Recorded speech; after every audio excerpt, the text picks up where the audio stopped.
Welcome to Amplify, the personal brand business show. Today on the show, Bob is speaking with Brian Herriot.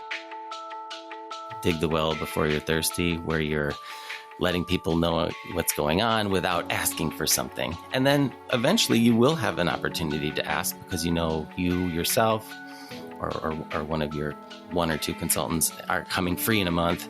And then you can just quickly say, hey, they've been in touch with you, so it's not out of the blue. Hey, this person who is never available is available, and you'll be amazed how quickly they get absorbed right up into the business to continue working.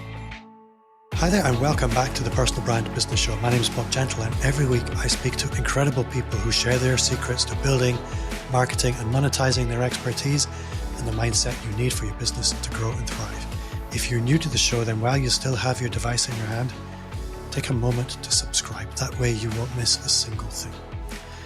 So people come to independent business ownership from many different places. And we've been taking a couple of perspectives on this recently, and today we have another interesting one. So this week, I am very pleased to welcome Brian Herriot to the show. Brian, welcome. Thank you so much for having me. I appreciate it. So when I saw your stuff come through, my interest was immediately piqued because within the broad spectrum of personal brand business, there are people who do lots of different things. And within all of this, one of the threads that often runs through it is what you might call a consulting shaped component. And you know what? Rather than me do this, because I tend to run away with my enthusiasm, why don't you start by telling us a little bit about who you are, where you are, and what you do, rather than make a mess of describing it. And then we can go from there. Sure. Happy to do that. So I am probably the easiest way to understand kind of where I'm coming from is I'm a lifelong management consultant.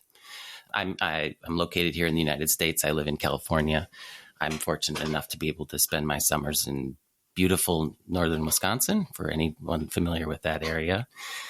I graduated engineering, went immediately into consulting with Anderson Consulting at the time, a big five firm, which became Accenture.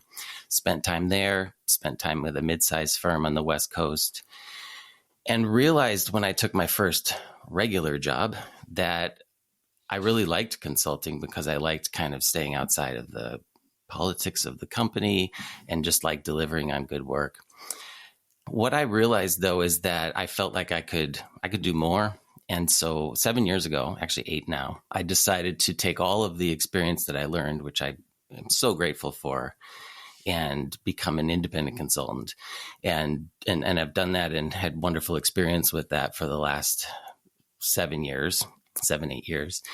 And then to the point where I've figured out a lifestyle that I'm particularly happy with, that when I describe to other people, they say, how did you do that? I'd like to do that too. And I call it lifestyle freedom, or some sort of working flexibly type of work arrangement where you can still do very interesting work, but perhaps you can take a couple of months off in the summer and enjoy your time there, and then come back fully engaged and ready to go and rested and rejuvenated.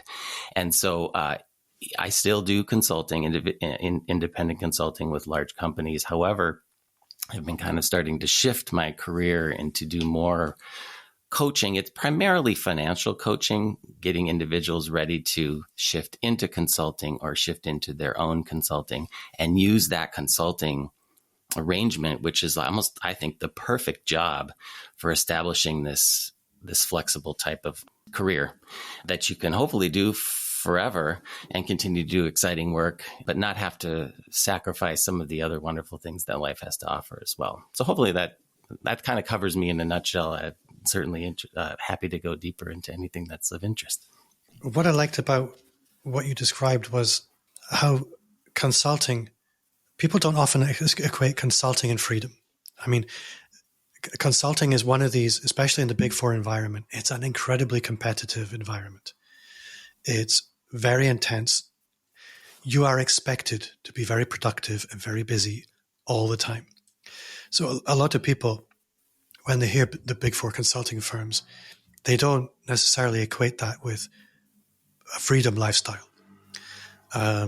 So I guess what's maybe worth doing is breaking down what consulting is and how you characterize consulting and how that can be balanced against a lifestyle that's of your choosing rather than a lifestyle that's being dictated to you. Your interpretation of the Big Five consulting is obviously 100% right. And if I was still there, I would still be operating under that working arrangement. I think everything that I learned, my recommendation to anyone, thinking about doing this is to not skip that step. Like, that's an extremely important step. And that's, where you learn to be hyper productive and, just one day ahead of your customer to prove that you're an expert. All of those things and those skills are so important. And you need to be in an environment like that to learn how to do those things. But then I think what you can do is take all those lessons and then start to apply them to how you want to live. So the number one thing I always think of is, and the reason why consulting is so good is because it is project-based, period. So you can work on, based on what type of consulting you choose to do, on 2-week projects, 4-week projects. I tend to, mine are longer, typically 4, 6, 8 months. And then once you're in a more secure financial situation, which is, part of what I work through with those that I coach, then you don't have this fear that could happen if you were earlier in your career where you say, I'm 8 months done with my work. I need to find that next gig or else I'm going to be, missing my mortgage payment or something like that. If you can get to this point mid-career, you've built up those skills from the big firms, you go out on your own, you get to the end of that project. Now you can choose how long you want to be off, who you want to work for, when you want to work for, what that next project is. And that's just automatically building an independence and freedom right there. And I think that's the trick. You need to have skills people will pay for and really want you. And you need to have a strong network of people. Those are things that I could not have gotten without the, more intense work life that I had earlier in my career. And now I don't have to wait until I'm 65 to enjoy some time off. I can accelerate that earlier and get it, and find that in my 40s. So the definition of consulting, I guess, on the one hand, we've got the very sort of low tier. What I'm calling low tier, it sounds cruel, but I might be consulting with a local coffee shop about how they could increase the footfall in their business. Mm-hmm. That's very low tier retail consulting. And then there's very high end management consulting that comes at a higher price point. One of the things I'm wondering is, when you're working for a big firm, they communicate your value. They will do the sales for you. They will do the marketing for you to an extent. They bring you the clients, again, to an extent. I know that's a super generalization. When you've become independent, how do you systematize this for yourself within your own business? Because you can't depend on these externalized processes anymore. It's all on you. Right. It all comes down. Consulting is a people business, and it really ultimately always comes back to who who you've worked for and shown huge value to.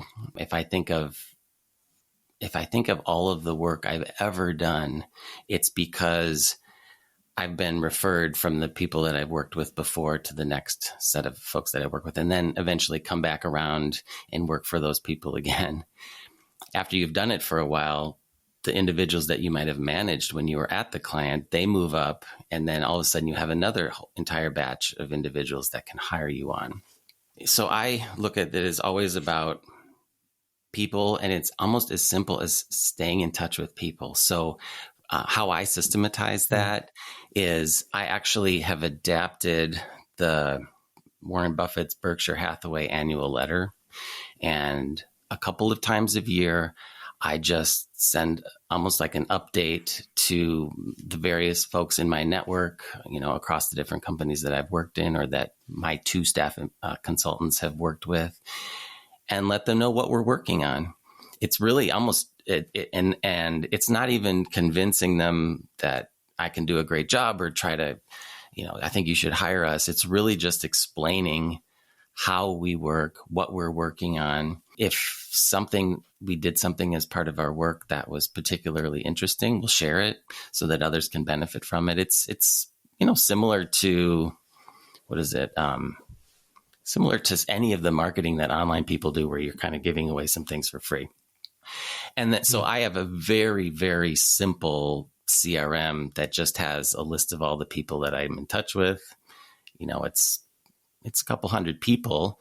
And last time I connected with them about something personal, and then, continuing to, what do they say? Dig the well before you're thirsty, where you're letting people know what's going on without asking for something. And then eventually you will have an opportunity to ask, because you yourself or one of your 1 or 2 consultants are coming free in a month. And then you can just quickly say, hey, they've been in touch with you. So it's not out of the blue. Hey, this person who is never available is available. And you'll be amazed how quickly they get absorbed right up into the business to continue working. So I think what it's important to acknowledge is who you're for. And one of the things I like about what you do is you're very clear about who you're for. You're not for somebody who just wants to build a business from scratch. You're for somebody who's already having a successful career. They're already a dynamic, probably driven, probably very competent person, and helping them find an alternative to continuing that for the next 25 years. Probably a more fulfilling and enjoyable future. The choosy consultant part of what you do, which is not your consulting side of things. I think for a lot of people, that's potentially very compelling, but very non-traditional. I'm curious to know how that felt when you did it, and what the barriers most people assume they're going to have when they start looking at, well, could this work for me? Because I think there's probably a lot of limiting beliefs around what's appropriate, what's professional, what's possible. Let me talk about my journey to discovering this. And I have a personal story, and then I have some research that I actually found later that kind of corroborated what I felt. But when I was 40, I was in a director position. This is I was working at a hospital system. This was my one non-consulting job. And this is like 2014 or so, about 10 years ago. A lot has changed for me in 10 years. And I was bussing into work one day on my hour-and-a-half commute I had a 2-year-old at home, and I had the night shift. So I was just exhausted. And I got this alert. I think it was when Google News alerts were first coming out. And the person named Marissa Mayer became the CEO of Yahoo at the time. And not everyone may be familiar with her, but she was an early person at Google. But she was 37. And it was one of those times where you're kind of like shocked into thinking like, where am I in my career?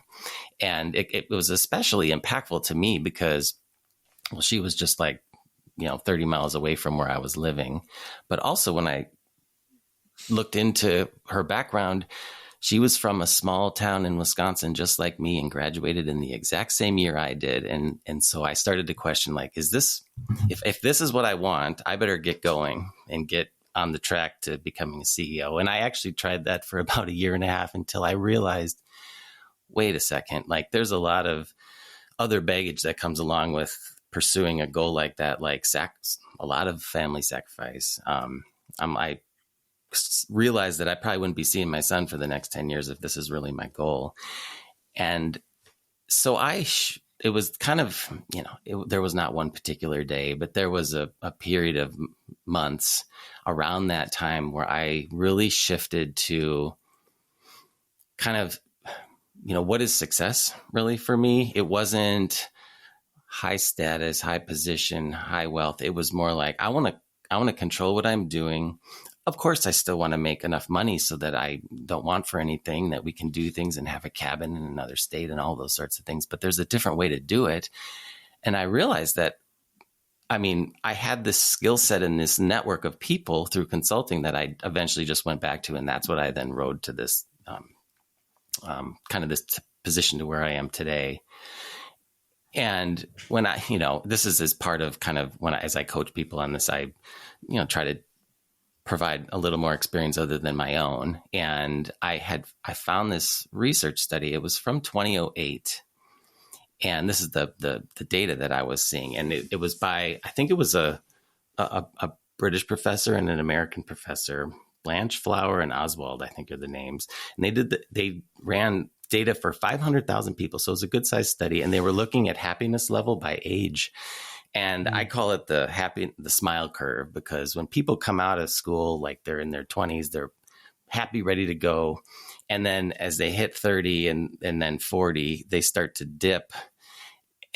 But it's not all bad, because eventually, like by 50, 60 and back up to 70, then they're wise and happy again. And so like you've got these 20 and 70-year-olds that are super happy, and then the rest of us in our 40s and 50s that are unhappy. And I believe it's this, I call it the what-why switchover, which is happening in the 40s. And this is exactly what I was going through. And as I talk about this with people, they're like, yeah, that's me too. It's like you spend those first couple of decades, for good, on purpose and for good reason, diving into what you're doing. I got to do this next and this next and do this next. And then all of a sudden there's this, I don't know if it's turning 40 or some other sort of life inflection point happens, some inciting event. For me, it was that Marissa Mayer story.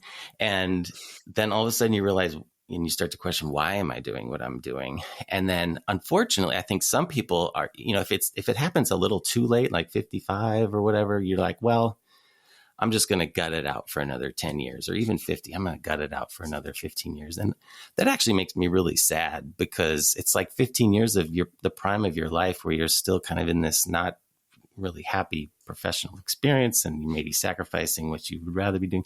But then some people actually make drastic changes, I guess that's the midlife crisis. I actually think it should be somewhere in the middle. Like the middle is always boring and not very exciting, but I'm very much like all about balance and in the middle. So, why don't you take what you've learned that whole time and navigate it into the perfect situation for yourself? And, so maybe you're not trying to be CEO, but you're trying to make 150 grand a year but do it in the least amount of time as possible so that you can focus on other things. You had a second question in there that I don't think I answered. What was the second question? I was mesmerized by listening and can't really remember what it was. But that why switch over for people, they're like, yes. And people have their very specific stories about when that happened and, and then what they did about it. And I'm glad when people do something about it, So a large part of what you do, obviously, there's the catalyst of people deciding, okay, I'm going to pivot a little bit and embrace doing my own thing. But a large part of what you do is financial coaching, which is very interesting. A lot of people kind of skirt around talking about money, especially in the UK. But actually, if you don't have your money right, you can't achieve very much practically, but also in terms of lifestyle and choice. What does that financial coaching usually look like?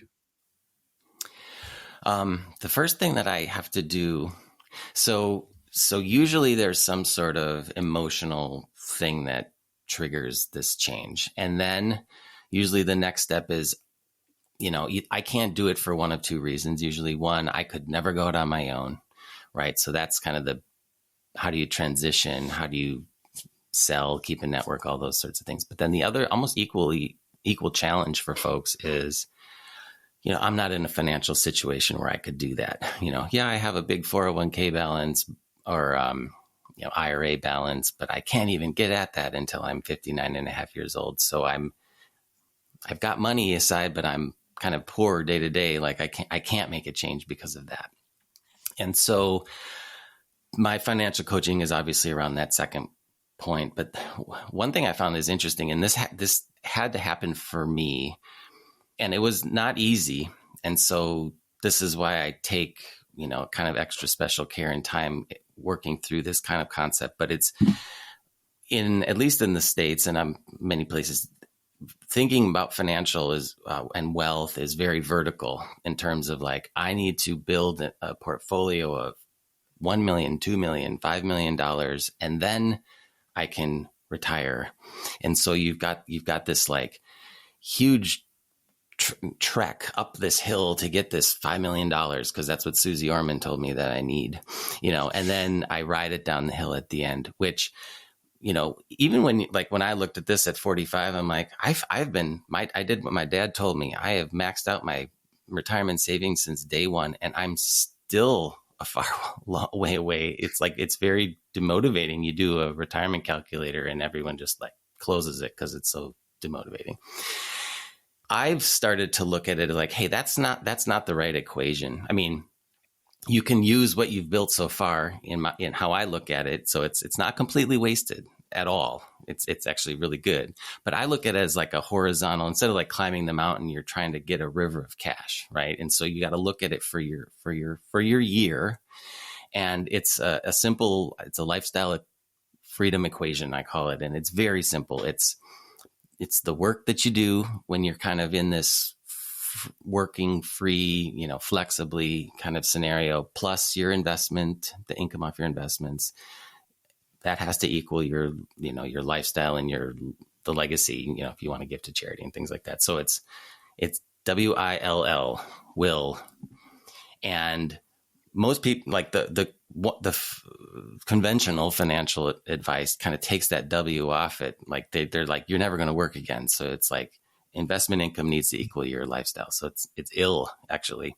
And so the way that I look at this is, when you frame it that way, it's actually pretty interesting, because let's say you need $150,000 to live off in a year, and you've saved up enough that you could actually pull $50,000 off of that from your investments, using all those rules and stuff. We don't have to get into that.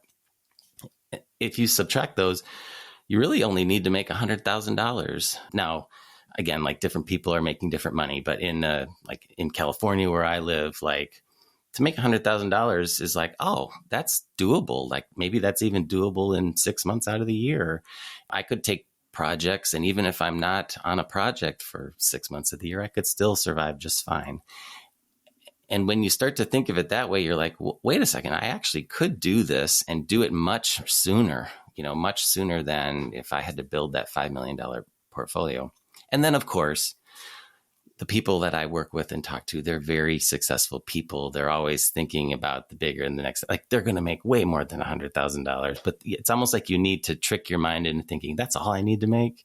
Then I feel comfortable making that switch from a financial standpoint, and then before you know it, you're probably back up to where you were anyway. But then, but the goal should be, if you're, all into this lifestyle freedom, don't try to grow that $100,000 that you're making into 200. Keep the 100,000, but reduce the amount of time you need to earn it in half. Cut that in half. That's the different approach, that I would advocate for. But it also might change from year to year. Your kids go off to school, and then you're back just to yourself. Like, why not do some more work? Because people want to work. That's the thing. Like even the early retire people, they early retire, and then they go, oh my gosh, I need to be productive. I need to contribute. So like, why go through all of that pain to just realize that, hey, I want to work. I just want to work because I want to work on things I want to do. I want to work because I love it, not because I have to, then we'll get there as soon as possible. What I love about the way you describe that is there are people like me who just, from the beginning, I have to do what I have to do to make enough money to live. I've never had a traditional job. And what that means is you grow up doing what you have to do to make what you have to make. Your clients are typically in a safe environment, and they have choice about what they do as they exit from that, or as they migrate away from a full-time role, which means that, your brand name is the Choosy Consultant, which I really like. The thing that I took away from what you described there is choice. That as you become more successful, you can choose to do more, or you can choose to do less, or you can choose to do the same amount, but for more. But you have choice the whole way. You choose how to use your time, whether it's for leisure or professionally. You can grow, or you can stay the same, or you can do less, but for more, and just be more efficient. But choice is at the center of everything. And I think that's what I would love people listening who have maybe grown through business the way I have to reset and think, are you doing what you're doing because you chose it? And if that's true, go for it. But are you doing what you're doing because that became the default over time? Because I can also choose to reset the same way your clients can. I have the same choices available to me. Anybody does. And it's so important to sit back and think, did I choose this? Because there are aspects of my business I look at now and say, yes, I did. But there are aspects of my business and my lifestyle where I would say, you know what? I did not. And maybe I should.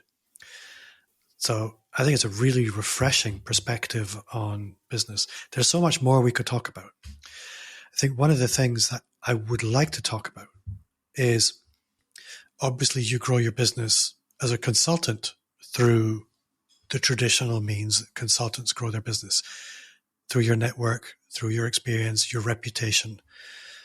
But the Choosy Consultant aspect of what you're doing is new. You don't necessarily have a big reputation and a big brand and a big audience that knows you as that. And I'm interested to know how you've approached that side of things. Yeah, great question. And I mean, I think about this a lot because I come from a business where it's all, based on network, and it's like trying to get 200 people that really trust you to do it. Now I need to go bigger, and it's a very different business model. I listen to a lot of people, read a lot of things, and the model that I've kind of settled on is one that's really all about developing authority, right? And so there's different ways to do that. And it just so happens that the one that I think is a good fit for me, and I found some people, kind of convinced them to work with me in, is authoring a book. And if anyone is interested in doing this, I'll just put a plug for this book. And if you're trying to develop authority, it's not mine, but it's the book that I read that turned me on to these individuals. And now I'm actually, working very closely with them. But the title is called Write a Must Read. And the author is AJ Harper. And she is against the write a book in a weekend group or write a book in 3 months to help promote your consulting business, right? Like the way that you the way that you develop authority is to get a lot of book sales. And the way to get a lot of book sales is not to muscle it, it's to write an incredibly good, valuable, helpful book. And her book is all about how to do that. And then, of course, she has coaching and all of those things. She actually writes, since your audience is small business owners, they may have heard of Mike Michalowicz. He wrote the Profit First series. She's they're co-authors. And so I'm working with both of them on my book. So I'm writing a book to pretty much give away what I do because, I have a high-priced service that some people can afford and some people cannot, but I want to help everybody. So instead of kind of doing this lukewarm thing in the middle, I guess you call it like a barbell thing where I'm going to get paid to work with the people that can afford my service, but then have it available for $25 for anyone that wants to do it at home as well. But anyway, I've been very enamored with the whole process and I love it. And I feel like if one of the other advantages of lifestyle freedom and having kind of this flexibility is financially and otherwise is you have the chance to take some bets on yourself. And so this is one that I haven't done that before. I've kind of just, it's my Midwestern background or something like just, small steps. And so I'm kind of swinging a little bit for the fences with this book. And, if I can do it great. It should lead to some wonderful things. If not, I'll try something else. So that is really my strategy. I am not a huge, I need to be on Instagram and TikTok and all of this sort of thing. It's just, I think that probably, there are a lot of people like me like that. And I feel I've tried it. I've done it. I feel like I've been pulled into it. But my latest thinking on this is I have to find the thing, because you still need to develop authority. But what is the thing that fits you best? And for me, it's the book, and speaking. It's going to be speaking as well. So book and speaking for me. Well, that makes a lot of sense. And what's spooky is 2 podcast guests in a row working with the same book writing team. Really? That's crazy. The call I had right before you was somebody else working with the same person. Wow, that's cool. So that says a lot. That's good. And he is also very happy. So one thing I also saw that you do, I mean, obviously you have a premium service. I was astonished on your website when I saw, I don't think I have it open here, but I wrote it down. 9 a.m. coaching every Tuesday morning. What? I thought that's such a nice idea. Such a easygoing way to open conversations, provide value. Tell me a little bit about that. What triggered that, and what does it actually look like? Yeah, this is something that I've been doing this summer. I think I've had maybe about 6 of them so far. I do it. It's really self-serving for me a little bit, because I'm using it to try out my ideas for the book. It's a lesson that I learned and developed. So I feel like developing the book is actually helping me develop my service as well, and actually also act as a sort of lead generator too. And so each week I have a different topic that I kind of teach and solicit feedback on, that are usually frameworks or exercises or stories that I'm planning to tell as part of the book. And then I get feedback, and then usually it's just open and we talk about whatever the people want to talk about. It can range. It's either usually some financial, because if there's a few people on there, it's not specific financial, because like you said, people don't openly talk about that stuff, or entrepreneurial questions and things of that nature. But it's been great. I love it. And it's actually a strange way of kind of connecting with people from your past too. Once I described it as like your wedding, where you've got people that you all know, but they don't know each other. And so you got to do a little bit of the introductions at the beginning, but it's been a lot of fun. I enjoyed it.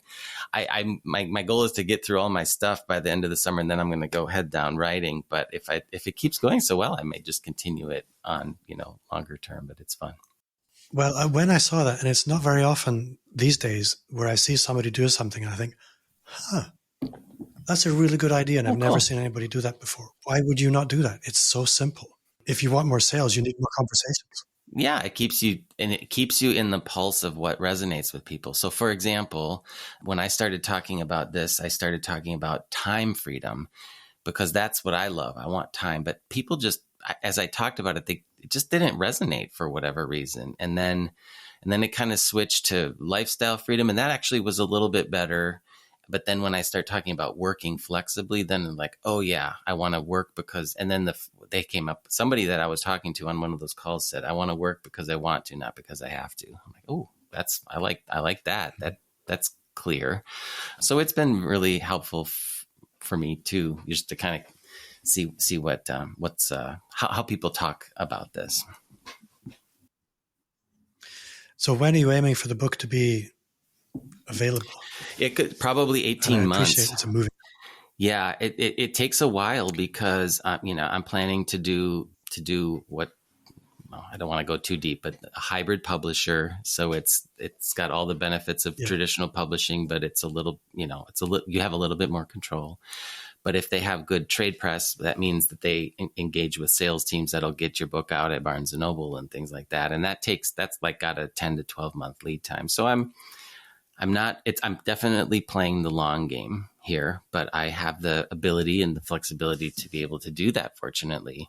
And I'm lucky. I'm lucky that I have the ability to do that. And that's just some of the other wonderful things that this kind of lifestyle freedom can afford. So, well, when the book is ready, I would love to have you back once I've had a chance to read it, and we can talk about it.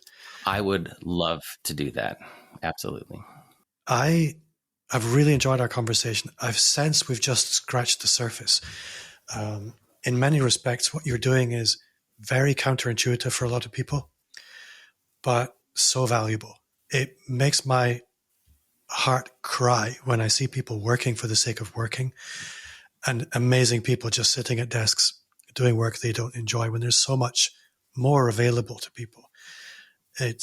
Life is for living, not for working. I remember when I discovered as a child that people assume that it's correct to get up in the morning and go to work to make a living so that they can go to work and come home and eat, so they can sleep and go to work the next day. And that was the function. That was the machine we were all being put into.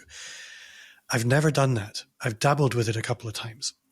But so many people are trapped in this, and there's very little reason for it. If you have some talent and enthusiasm, there is another way.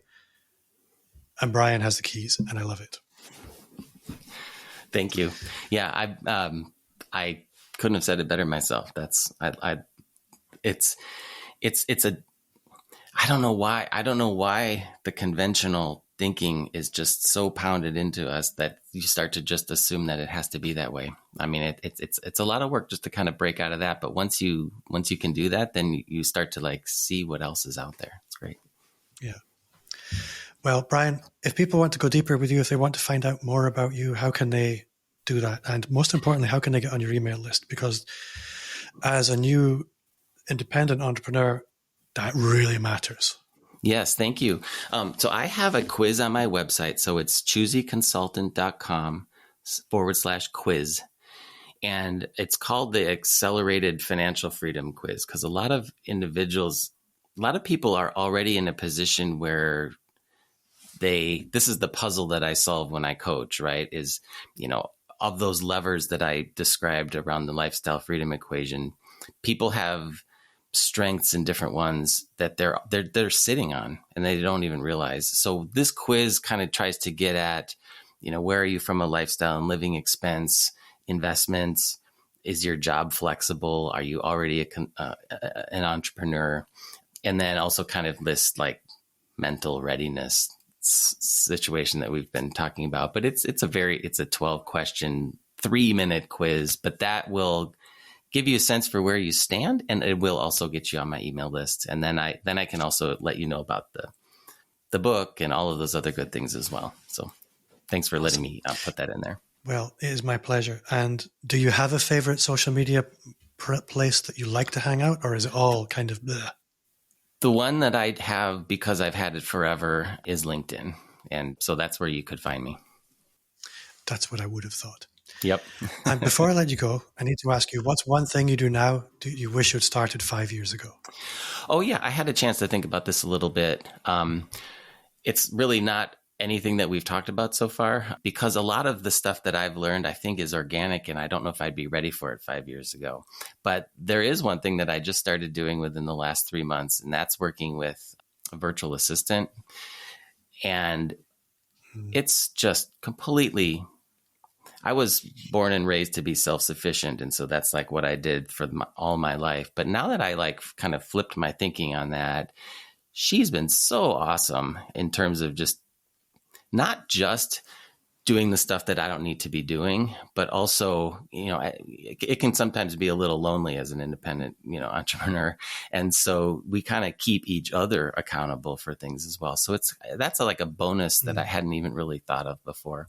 And if I would have started working with her 5 years ago, I'd be much, much further along and, have even more lifestyle freedom. So that is my recommendation to anyone listening. It is not a cost. It is an investment that's really, really well worth it. And there's so many different models that you can pick from to make it work right. That's a really, really good answer. Brian Herriot, you have been great fun. We will be speaking again. Thank you very much for your time. Thanks so much. For you at home, that does bring us to the end of another episode. If you did enjoy this interview, then you will love the Personal Brand Business Roadmap. It's everything you need to start, scale, or fix your expert business. Just visit amplifyme.agency and drop your details into the very obvious and robust pop-up that will jump in your face, and it will land in your inbox. That does bring us to the end of another episode. Thank you for listening, and see you next time.